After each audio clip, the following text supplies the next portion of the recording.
In this video, you will learn how to rotate image in Paint on Windows 11. First, open Paint and then open the image you want to rotate. Once your picture is open, click on the Image option in the toolbar and select Rotate. Here, you can choose Rotate Right 90 degrees, Rotate Left 90 degrees, or Rotate 180 degrees, depending on how you want to turn your image. If you want to rotate only a specific part of the picture, use the Select tool and select the area you want to rotate. Then go to Image, click Rotate, and choose the direction you want. Windows 11 Paint also includes a Freely Rotate option for selected content. Simply use the Select tool to select the area you want to rotate, and a rotation handle will appear at the top of the selected area.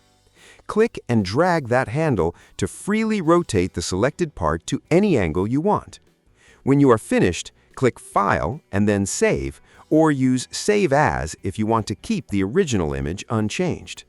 If this video helped you, please like and subscribe.